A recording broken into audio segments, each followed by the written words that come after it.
Hey everybody, welcome back. This video marks the first in a two-part series where I give an overview of many common scales used in contemporary Western music. So in this video, we're going to explore the diatonic modal scales. And the goal of this video is to give you guys an understanding of the theory behind these scales so that you can construct them, understand what makes them unique, and implement them into your own music. Furthermore, while this video will be annotated, I just want to mention that I've created a PDF summary of this information, which is available on my Patreon page in the link below. Without further ado then, let's get started. When it comes to learning these scales, I recommend memorizing the formulas of the scales that you enjoy. The reason being, if you can apply your knowledge of how a scale is built with your knowledge of note names and intervals, this can be an easy way to get specific scale sounds without having to rely on pre-established fretboard patterns, meaning you could get different scale sounds in, say, an alternate tuning. As a whole, moving away from patterns and shifting towards an aural and theory-based experience of a scale is a better way to master a sound. For example, if you knew that the natural minor scale was spelt 1, 2, flat 3, 4, 5, flat 6, and flat 7, you could derive these sounds by grabbing these intervals from your root note. Anyways, let's begin by taking a look at these diatonic modes. Here, we're going to treat them as individual scales rather than derivative material. Alright, for our first sound, let's explore the major scale or Aeolian scale. This sound is spelt as 1, 2, 3, 4, 5, 6, and 7 from the root, or major second, major third, perfect fourth, perfect fifth, major sixth, major seventh, and an octave from the root. As an example of what these notes would be if we had C as the root, we'd have the pitches C, D, E, F, G, A, and B, and then C again. Furthermore, if we're looking for a chord to represent this sound, then we can look no further than major 7. So if I loop a C major 7 chord here, and then I play a C major or C Aeolian scale over top, we have a sound that really meshes. And another way that you can think about this scale or any other diatonic scale is to begin with your basic 7th chord voicing, in this case 1, 3, 5, and 7, and then you can think about the rest of the scale tones as extensions to that 7th chord. So in this case, the second here could be a 9th extension, and we also have the 6th here, which could be a 13, and then we have this F note here, or the 4th, which could be an 11, although that's a bit more rare. Anyways, with that being said, let's move on now to the Dorian scale. Alright, so the Dorian scale is a minor type scale, which is spelt as 1, 2, flat 3, 4, 5, 6, flat 7, and then back to the root again. If we built the scale based off the note C, then the pitches would be C, D, E flat, F, G, A, B flat, and C again. So the thing that makes this scale unique compared to other minor diatonic scales is the fact that it has a major 6th interval. So that's this note right here. So this major 6th interval is the characteristic note of this scale here. So if you're trying to capture a Dorian sound, then playing a minor sound with a major 6th over top of it is a great way to achieve that. For example, let me loop this chord here. So in this case, this is a C minor 7 chord, and I'm going to play an A note over top. So this guy here is giving me the Dorian sound. As an associated chord, a minor 7 chord, minor 9, minor 11, and especially minor 13 chord would sound great in a Dorian context.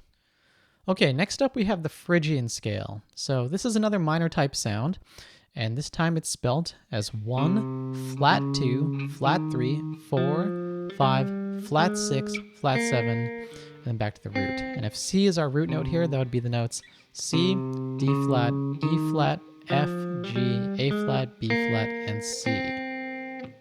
So this Phrygian scale is essentially a natural minor scale, but with a flat 2. So if you're looking to emphasize this sound, then you really want to aim for this flat 2 note here. In this case, in a C Phrygian scale, that's D flat.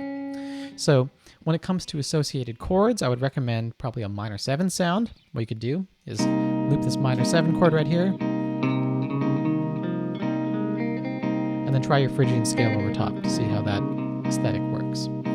Another chord that might work as well would be a minor 7 chord, maybe with a flat 9, but I think that maybe sounds a little weird because you have this flat 9 note over the root, which creates quite a bit of a tension. Okay, for our fourth diatonic mode, we have the Lydian scale. This is a major type scale, which is spelt as 1, 2, 3, sharp 4, 5, 6, 7, and then back to the root. Or if our root is C, then we have the notes C, D, E, F sharp, G, A, B, and then C again. So for this Lydian scale, this sharp 4 or sharp 11 note is the pitch that gives the scale its unique color or quality, and it's also the note that separates it from your basic major or Ionian scale. So if you're looking to create a Lydian melody or set of chords, then definitely try to aim for using the sharp 4 or sharp 11. In this case, you could try a major 9 chord here, the sharp 11 sound. You could also voice it like this, or you could try a major 7 chord. And just like with the other scales, it's useful to think about the basic 7th chord that's associated to this scale. In this case, major 7. And it's useful to think about how the rest of the scale tones can be used as extensions that can be added to this 7th chord here. So in the Lydian example, we have the 9, which could be added, and we could also add the sharp 11 or the 13. So yeah, that's Lydian. For our next scale, we have the Mixolydian Scale, which is another major type scale, and it's spelled as 1, 2, 3, 4, 5, 6, flat 7, and back to the root here. Or if we have C as our root note, that would be the notes C, D, E, F, G, A, B flat, and then C. So this scale is essentially a major scale, but with a flat 7.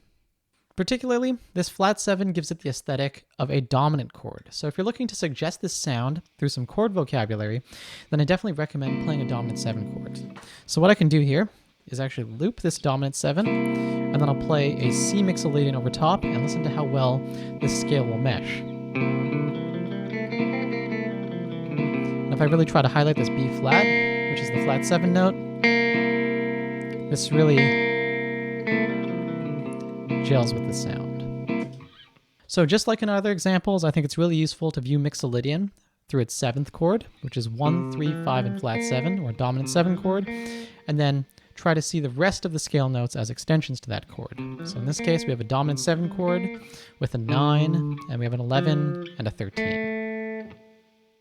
Moving on, our next scale is the Aeolian scale, which is also known as the natural minor scale.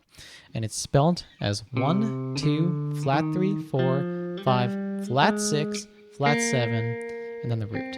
Or if we have C as our root note, that's the notes C, D, E flat, F, G, A flat, B flat, and C. So the characteristic note that makes the Aeolian scale unique is the flat 6 interval from the root here. So if you're looking to write some Aeolian stuff, then aiming for that flat 6 will probably help you to get this sound. And when it comes to an associated chord, a minor 7 chord does the scale some justice here.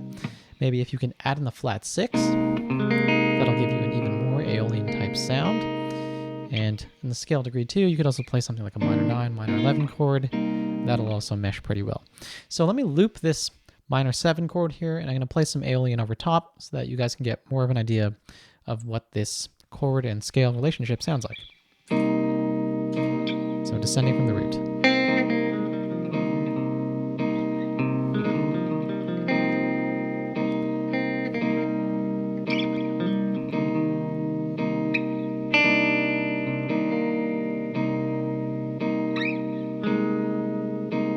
So this is the flat 6.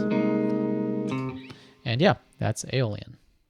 Okay, for our last diatonic modal scale, we have a minor scale, which is called the Locrian Scale. So this one's pretty uncommon to hear in popular music, but it's spelt as 1, 1, flat 2, flat 3, 4, flat 5, flat 6, flat 7, and then back to the root.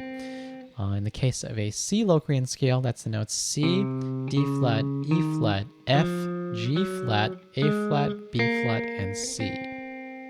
So if you're looking for the characteristic notes of this scale, I would say it's the flat 2 and the flat 5. And if you're looking for a chord that's associated to this scale, I would say it's the minor 7 flat 5 sound. So if you want to play with some Locrian ideas, then what you could do is loop a minor 7 flat 5 chord here, and then try targeting the flat 2 and flat 5 notes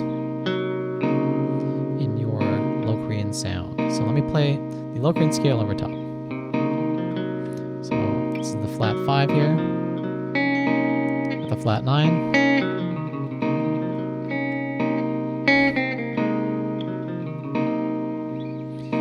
Once again, 1, flat 2, 3, 4, flat 5, flat 6, flat 7, root.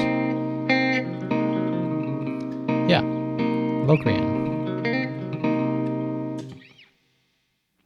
Alright folks, so there you have it. Be sure to tune in again next week as I'll be releasing a second part of this video, which explores other scales in quite some detail.